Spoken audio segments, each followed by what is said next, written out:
देखिए, जिस बात का आपको शक था आखिर वो सच साबित हुई।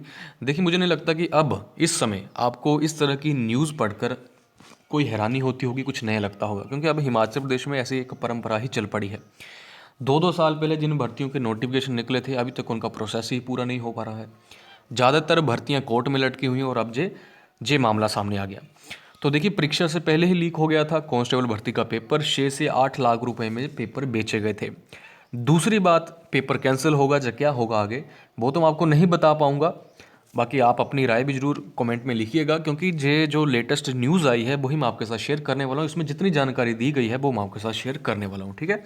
तो चलिए, और दूसरा देखिए, जो चैट वायरल हुई थी, ऐसा नहीं है कि उसके आधार पर पुलिस ने कोई इन्वेस्टिगेशन की हो तब जाकर आरोपियों को पकड़ो, ऐसा नहीं है। कैसे पुलिस को शक हुआ, कैसे जे पकड़े गए, ये भी इस न्यूज़ में दे रखा है सारी जानकारी। तो देखिए, 27 मार्च को पुलिस कांस्टेबल का लिखित परीक्षा हुई थी, लेकिन परीक्षा से पहले ही पेपर लीक हो गया था। जो 3 अभ्यर्थी हैं, देखिए 3 अभ्यर्थियों को हिरासत में लिया गया है। 6 से 8 लाख रुपए देकर इन्होंने प्रश्न पत्र और उसके उत्तर पहले ही पा लिए थे। वे परीक्षा में अप्रत्याशित, इन्होंने देखिए 70-70 अंक, तीनों के कितने कितने अंक आए हैं एग्जाम में, 70-70 अंकों के साथ ये पास हुए हैं। माना जा रहा है कि पेपर किसी प्रिंटिंग प्रेस से लीक हुआ है। पेपर लीक करने वाले आरोपी हरियाणा और दिल्ली से हैं। उधर तीनों अभ्यर्थी जो हैं वो पुलिस हिरासत में है।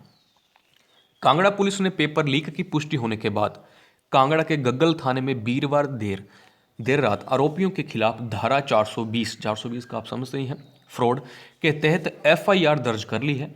एसपी कांगड़ा खुशहाल चंद शर्मा ने मुख्यमंत्री जयराम ठाकुर और डीजीपी संजू कुंडू को देर रात ही पूरे मामले से अवगत करवा दिया है। देखिए, जो मामला है, जो तीनों कहाँ के हैं, कांगड़ा के, ठीक है। तो देखिए, आगे मैं आपको बताऊंगा कि कैसे इनको, जो पुलिस को इन पर शक हुआ। एसपी ने मामला दर्ज करने की पुष्टि की है। आरोपियों की धरपकड़ के लिए एसपी ने देर रात टीमें गठित कर हरियाणा और दिल्ली भेज दी हैं। एसपी ने बताया कि लिखित परीक्षा देने से पहले तीनों जो जुआ हैं, इन्होंने 6 से 8 लाख रुपए देकर प्रश्न पत्र पा लिए थे। इन युवाओं को दलालों ने टाइप्ड उत्तर देकर उन्हें रटने के लिए कहा था। पैसे देकर उत्तर रटने की बात अभ्यर्थियों और अभिभावकों यानी कि उनके पेरेंट्स ने कबूली है। एसपी ने बताया कि अभ्यर्थियों ने ठाकुर कांचीराम स्कूल चैतडू में बनाए केंद्र में पेपर दिए थे। दलालों ने और कितनों को पेपर बेचे हैं, इसकी भी जांच तेज हो गई है। लेकिन अभी तक देखिए, हो सकता है कि और भी बहुत सारे कैंडिडेट्स को, क्योंकि जिनका उद्देश्य पैसे कमाना है, तो उनका ये नहीं कि सिर्फ इन तीनों को ही बेचेंगे या एक को ही बेचेंगे।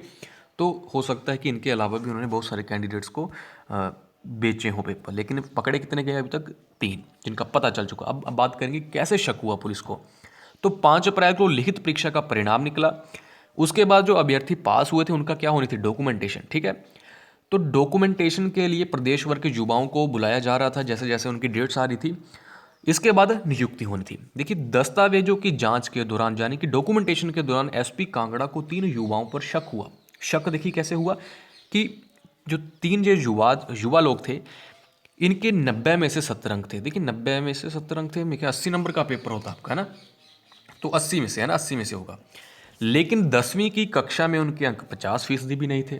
यानी कि 10वीं में देखिए वो मुश्किल से पास हुए थे, 50% भी अंक नहीं थे। लेकिन उनके जो पुलिस परीक्षा में अंक थे, 80 में से कितने थे?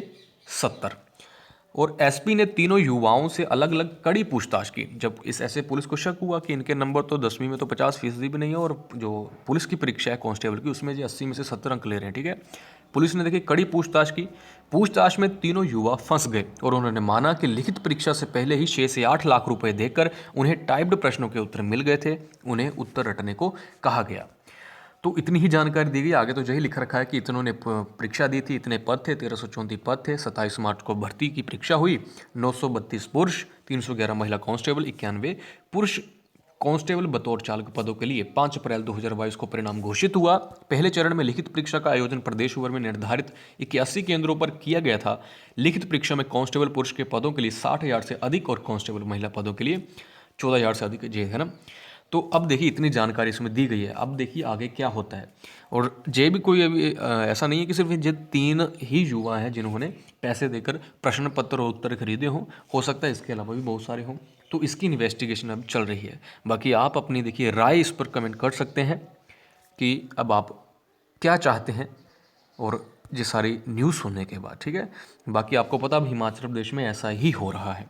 हर भर्ती चाहे तो कोर्ट में, या हर भर्ती या किसी भी भर्ती या कोई और भर्ती होगी तो उसमें या तो चीटिंग का मामला आएगा, जैसे ही कोई मामला सामने आ जाता है। ठीक है, तो ये जानकारी थी जो मैंने आपके साथ शेयर की। तो इससे रिलेटेड कोई आगे और इन्वेस्टिगेशन सर पुलिस जो कर रही है उससे रिलेटेड कोई न्यूज़ आती है तो वो मैं आपके साथ शेयर जरूर करूँगा। तो चैनल को सब्सक्राइब जरूर कर लीजिएगा।